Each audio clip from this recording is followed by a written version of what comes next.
Hello guys, welcome back. और आज की जो हमारी क्लास है, इस क्लास में हम देखेंगे कि क्यू के कंसेप्ट को हम एरेज को यूज़ करते हुए किस तरह से इम्प्लीमेंट कर सकते हैं। लास्ट टाइम जो हमारी क्लास थी उसमें हमने देखा था कि स्टैक को एरेज के ऊपर किस तरह से इम्प्लीमेंट करते हैं। तो आज की जो हमारी क्लास है उसमें हम क्यू को डिस्कस करेंगे। और इस पर्पज़ के लिए मैंने एक सैम्पल प्रोजेक्ट क्रिएट किया है। ये implementation of Q using arrays project का नेम है, जिसके अंदर मैंने एक जावा की क्लास सेपरेटली क्रिएट की हुई है क्यू के नाम से, ठीक है, जो कि एम्प्टी है इस वक्त। और इसको हम यहाँ पे क्लास क्रिएट कर लेते हैं इसमें, क्लास क्यू। ठीक है जी, ये मेरी क्लास बन गई है यहाँ पे।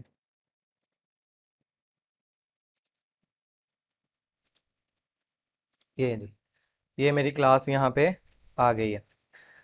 अब हमने करना क्या है जी, सबसे पहले हम देख लेते हैं कि हमारे पास क्यू क्या है और हम इसको इम्प्लीमेंट क्यों करते हैं, कैसे करते हैं।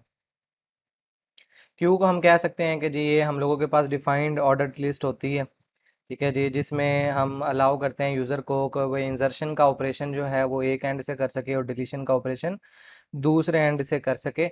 सिंपल अल्फाज में हम बात करें तो जिसको हम एक कतार कहते हैं नॉर्मली, जो बस स्टॉप्स पे या सिनेमाज पे या किसी भी जगह पे बैंक में जो क्यू लगती है उसी को ही हम क्यू कहते हैं।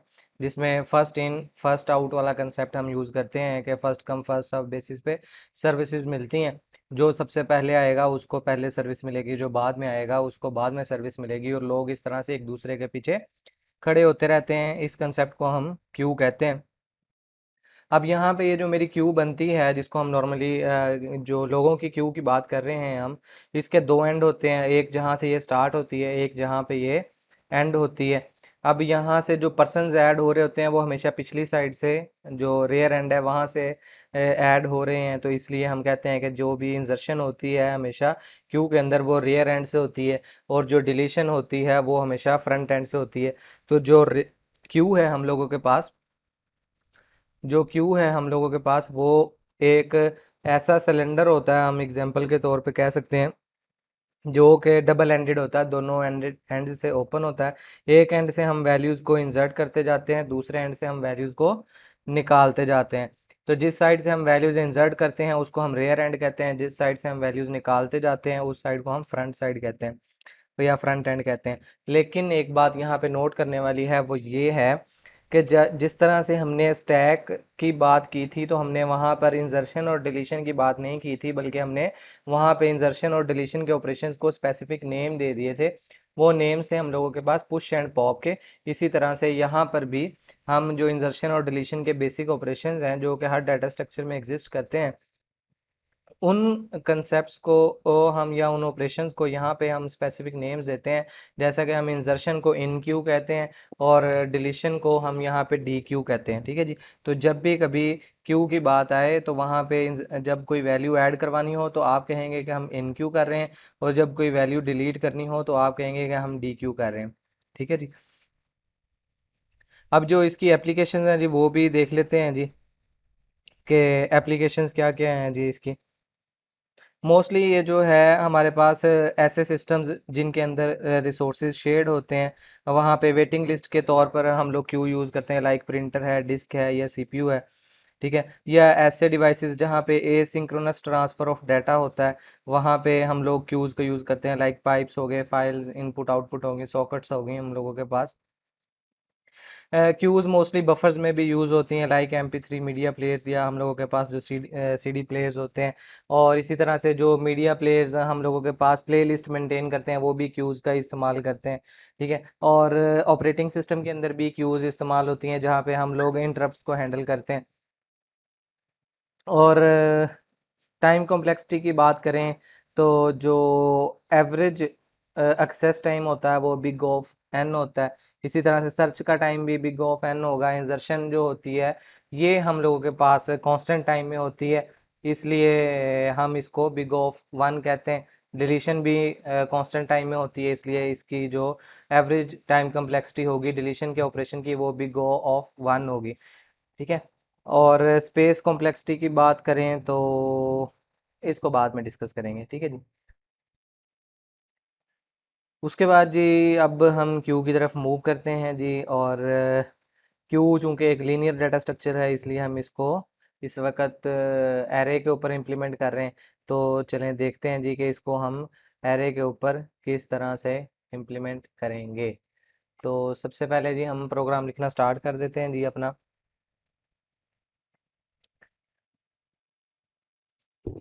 प्रोग्राम के अंदर जी ये जिस तरह से हमने स्टैक का प्रोग्राम लिखा था, वहाँ पे हम लोगों के पास एक वेरिएबल था जिसको हम टॉप कहते थे। यहाँ पे चूंकि दो एंड हैं, इसलिए यहाँ पर हम दो वेरिएबल्स यूज़ करेंगे और एक जो हम लोग साइज के लिए लेंगे। ठीक है जी। उसके बाद हमें एक एरे चाहिए जिसके ऊपर हमने अपना ये सारा काम करना है जी, जिसके अंदर वैल्यूज इंसर्ट करवानी है। उसके बाद हम एक कंस्ट्रक्टर क्रिएट करेंगे जी। और कंस्ट्रक्टर के अंदर हमने क्या करना है जी, हमने इन सारी चीज़ों को वैल्यूज असाइन करवानी है। और रेयर को भी हम यहाँ पे -1 कर देंगे। और साइज जो है हम लोगों के पास, इसको फॉर द टाइमिंग मैं 3 कर रहा हूँ। आप चाहें तो अपनी मर्जी से कुछ भी कर सकते हैं, क्योंकि टेस्टिंग भी करनी है, तो वैल्यूज इंजर्शन और डिलीशन में फिर काफ़ी टाइम लग जाता। तो मैंने यहाँ पे इसका साइज 3 कर दिया। और अब हम जो हमारी एरे थी उसको भी यहाँ पे इनिशलाइज कर देते हैं जी। ये आगे जी मेरी एरे। ठीक है, ये मेरा कंस्ट्रक्टर कंप्लीट हो गया। इसके बाद अब हम अपना इन क्यू का फंक्शन लिखते हैं जी। इन क्यू के स्पेलिंग कुछ भी आप लिख सकते हैं अपनी मर्जी से, यहाँ पे ये कोई स्पेसिफिक नहीं है। कुछ लोग ई एन क्यू अकेला लिख लेते हैं, कुछ इन क्यू पूरा लिख लेते हैं। तो ये आप पे डिपेंड करता है जी कि आप क्या करना चाहते हैं। तो यहाँ पे हम ले लेते हैं जी एक वेरिएबल। और यहाँ पे हम चूंकि इंसर्शन करवानी है, तो हम यूज़र से एलिमेंट मांग लेते हैं जी। और उसके बाद हम एक स्कैनर क्लास का ऑब्जेक्ट क्रिएट कर लेते हैं।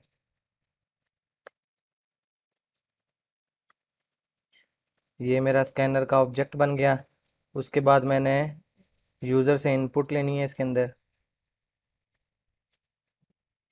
तो ये मेरे पास आ गई जी मेरी इनपुट। ठीक है जी। अब यूज़र ने नंबर तो दे दिया। अब यूज़र से इनपुट ले ली है, तो अब हम देखेंगे कि क्या हम इसको इंसर्ट कर भी सकते हैं या नहीं। क्योंकि हमने लास्ट क्लास में भी पढ़ा था, जब भी हम कोई वैल्यू किसी चीज़ के अंदर इंसर्ट करेंगे, तो सबसे पहले हम ये देखेंगे कि क्या वो फील्ड तो नहीं है।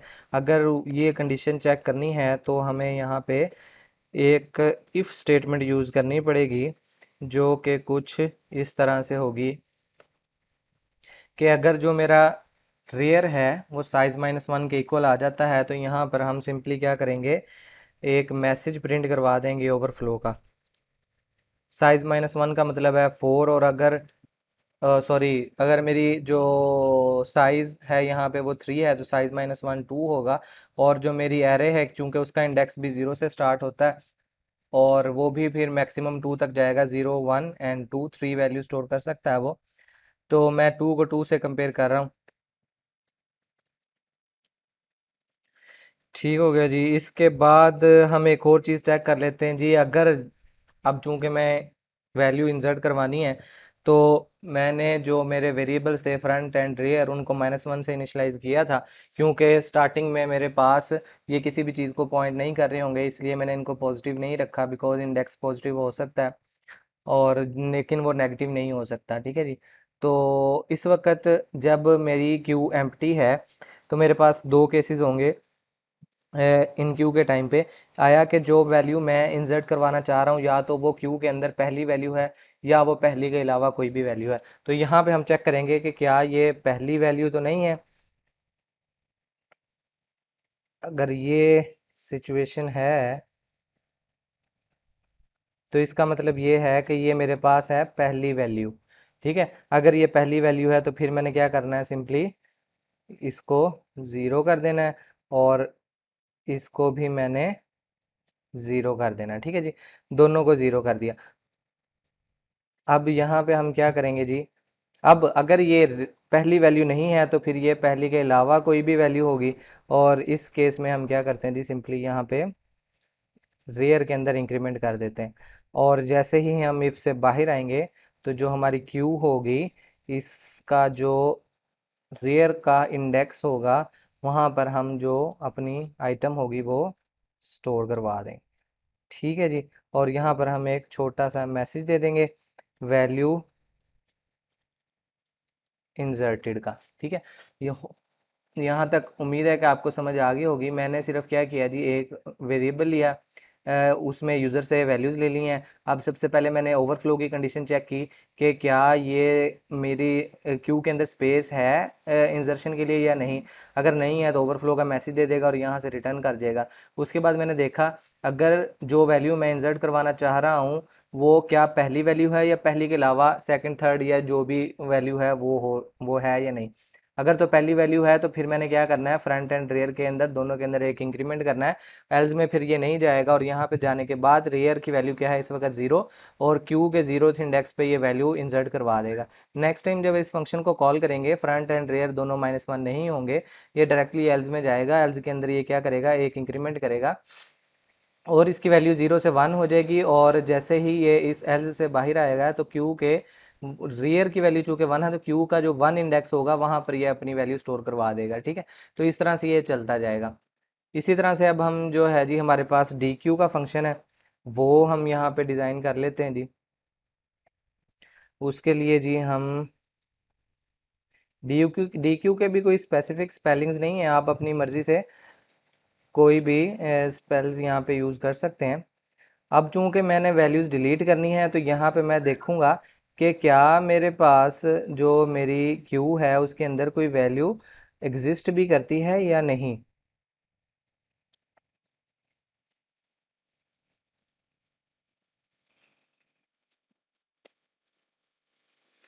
ठीक है जी। यहाँ पर मैंने ये कंडीशन लगा दी और यहाँ पे मैं अंडरफ्लो का मैसेज दे देता हूँ और यहाँ से हम रिटर्न कर जाएंगे। ठीक है जी। अब यहाँ पे मैंने क्या किया आप देख सकते हैं कि जो इनिशियल सिचुएशन थी जब मैंने ये क्यू क्रिएट की थी उस वक्त फ्रंट जो था मेरे पास -1 था।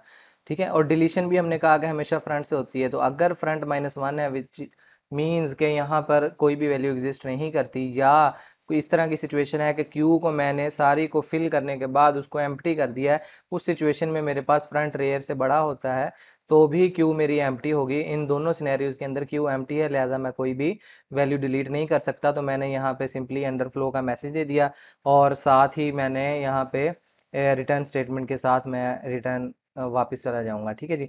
और उसके बाद मैं यहाँ पे एल्स यूज कर लेता हूँ जी।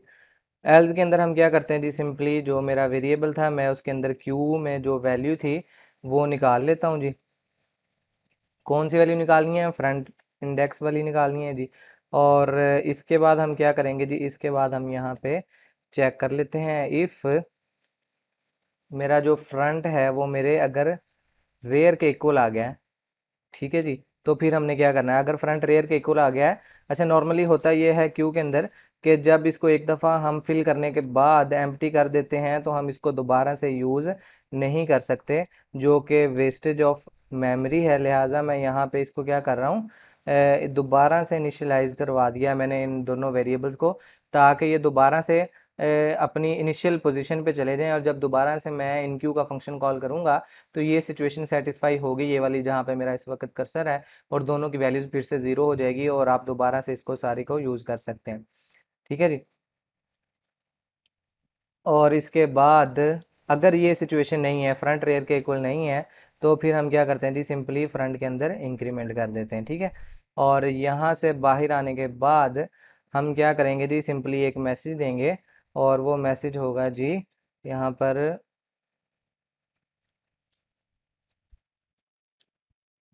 जो मेरी वैल्यू थी जो कि ये थी। ठीक है जी।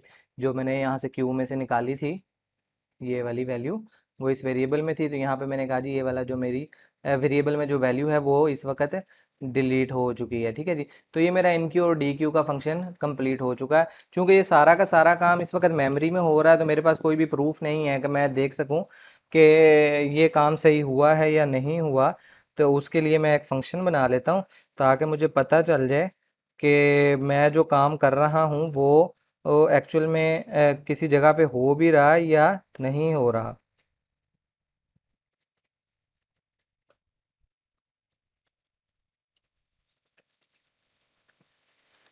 ठीक है जी,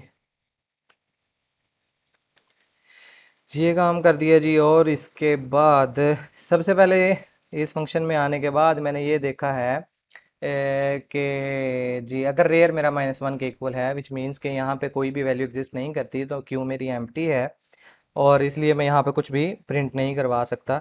और अगर ये वाला सिनेरियो नहीं है तो फिर मैं एल्स में जाऊँगा और वहाँ पे जाने के बाद अपनी वैल्यूज़ को प्रिंट करवाऊँगा।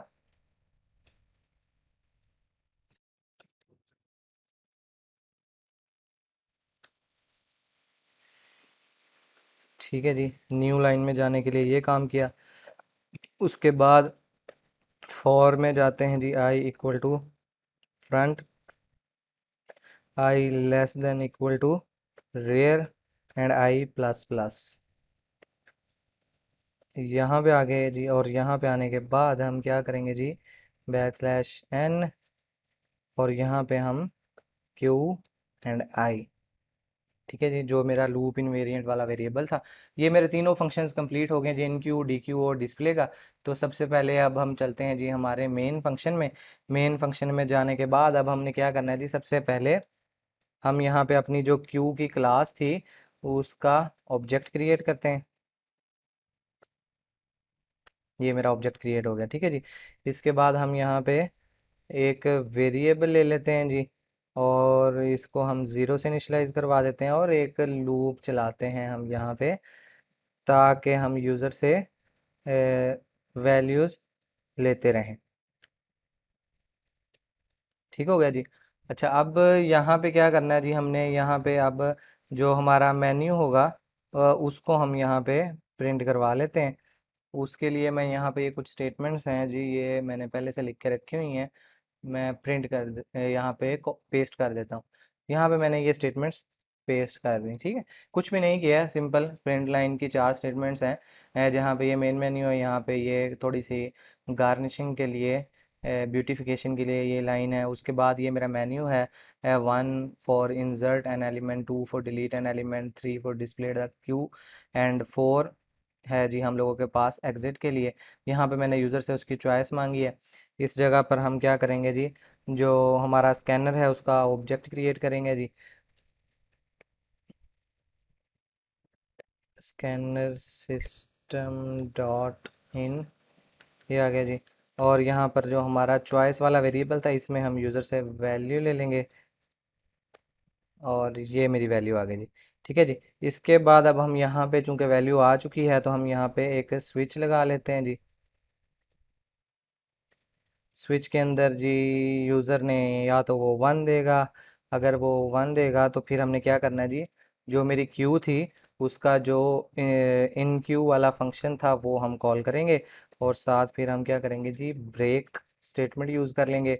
उसके बाद जी हम लोगों के पास है केस 2। और यहाँ पर हमने क्या करना है जी, डिलीशन करनी है, तो हम यहाँ पे डी क्यू का फंक्शन कॉल कर देंगे और फिर से हम ब्रेक स्टेटमेंट यूज़ करेंगे। उसके बाद हम लोगों के पास था केस 3 और यहाँ पे हम क्यू में डिस्प्ले का फंक्शन कॉल करेंगे और फिर से हम ब्रेक स्टेटमेंट यूज़ करेंगे। देन आ जाएगा जी हम लोगों के पास केस 4 जो कि एग्जिट के लिए है, केस 4। और यहाँ पे हम सिस्टम का एक बिल्ट इन फंक्शन यूज़ करेंगे जी, ये मैं एग्जिट स्टेटस के लिए ज़ीरो यूज़ कर रहा हूँ। और फिर से हम ब्रेक स्टेटमेंट यूज़ करेंगे और उसके बाद आ जाता है जी डिफ़ॉल्ट मेरे पास। और यहाँ पे हम क्या करते हैं जी, एक मैसेज दे देते हैं। ठीक है जी, ये दे दिया मैंने। तो ये जो था जी मेरा मेन फंक्शन यहाँ पे कंप्लीट हो गया जी। ठीक है, अब हम इस सारे को चला के देख लेते हैं कि क्या ये सही काम करता भी है या नहीं। तो ये मैंने इस प्रोग्राम को रन कर दिया है जी। यहाँ पर ये देखें, मेरे पास मेरा मेन्यू प्रिंट होने लग गया। ठीक है जी, तो मेरे से चॉइस मांग रहा है वो। तो सबसे पहले हम इस पे यहाँ पे 1 दे देते हैं जी, तो वो मेरे से वैल्यू मांगने लग गया। तो मैं इसको 11 दे देता हूँ, तो उसने यहाँ पे ये मैसेज दे दिया जी, वैल्यू इंसर्टेड। और उसके बाद ये देखें नीचे से फिर मेरे पास मेरा मेरे से फिर से वो वैल्यू मांग रहा है मेन्यू के लिए। ठीक है जी, यहाँ पे मैं इसको 3 दे देता हूँ ताकि हम देख लें प्रिंटिंग वैल्यूज़ में ये देख लें कि मैंने 11 इंसर्ट करवाया था, वो मेरे पास आ चुका है। उसके बाद जी मैं इसको डिलीट करके देख लेता हूँ जी। तो ये देखें जी 11 डिलीटेड का मैसेज भी आ गया मेरे पास। उसके बाद मैं फिर से डिलीट की ऑप्शन यूज़ करके देखता हूँ, तो ये देख लें ऊपर उसने अंडरफ्लो का मैसेज दे दिया। ये रहा हम लोगों के पास। और इसके बाद फिर से मैं डिस्प्ले की ऑप्शन यूज़ करता हूँ, तो उसने मुझे कह दिया क्यू इज़ एम्प्टी है। तो मैं दोबारा से वैल्यू इंसर्ट करवाता हूँ जी। यहाँ पे मैंने 12 इंसर्ट करवा दिया। उसके बाद फिर से मैं इंसर्शन के लिए मैं आप 13 दे रहा हूँ। अब मैं इसको प्रिंट करवा के देख लेता हूँ। 12 एंड 13 मेरे पास आउटपुट बिल्कुल ठीक आ रही है। दोबारा से हम नई वैल्यू इंसर्ट करवाते हैं। मैंने 14 इंसर्ट किया। उसके बाद फिर से मैं वैल्यूज़ को प्रिंट करवाता हूँ। 12, 13 एंड 14 मेरे पास वैल्यूज़ बिल्कुल ठीक आ रही हैं। मैं एक नई वैल्यू इंसर्ट करने की कोशिश करता हूँ 15, जिस पर ये मुझे ओवरफ्लो का मैसेज दे रहा है इस वक्त, ठीक है। विच मीन्स कि ये मुझे वैल्यू एंटर करने नहीं दे रहा। तो अब हम इसको प्रिंट करवा के देख लेते हैं जी। 12, 13 एंड 14 आउटपुट ठीक आ रही है। यहाँ पे हम इसको डिलीट करवा के देख लेते हैं जी। 12 is deleted because first in first out का रूल फॉलो कर रहे हैं। तो उसके बाद हम वैल्यूज़ को प्रिंट करवा के देख लेते हैं। 13 एंड 14 रह गया हमारे पास। उसके बाद फिर से वैल्यू को डिलीट करते हैं जी। 13 डिलीट हो चुका है। वैल्यूज़ को प्रिंट करवा के देखते हैं, 14 आ गया हम लोगों के पास। फिर से अब लास्ट में हम इस वैल्यू को डिलीट करते हैं जी। तो उसने कहा 14 डिलीटेड, और इन वैल्यू को अब दोबारा से प्रिंट करवाते हैं क्योंकि वैल्यू नहीं है, तो वो क्यू इज़ एम्प्टी का मैसेज दे रहा है। और फिर से हम इसको टेस्ट कर लेते हैं कोई वैल्यू डिलीट करके, तो ये अंडरफ्लो का मैसेज दे रहा है, ठीक है जी। विच मीन्स कि हम लोग क्वाइट सक्सेसफुल रहे हैं इस कंसेप्ट को एरेज के ऊपर इम्प्लीमेंट करने में। तो ये जो कोड होगा ये आपको इस वीडियो की डिस्क्रिप्शन में भी मिल जाएगा। इससे रिलेटेड आप लोगों की कोई भी क्यूरीज हो, कोई एम्बिग्यूटी हो माइंड में, या कोई सजेशन हो आप लोगों की, तो आप लोग कमेंट सेक्शन में मुझे बता सकते हैं, या जो डिस्कशन फोरम है वहाँ पे भी आप लोग मुझसे डिस्कस कर सकते हैं। मिलते हैं नेक्स्ट क्लास में। टिल देन अल्लाह हाफिज़।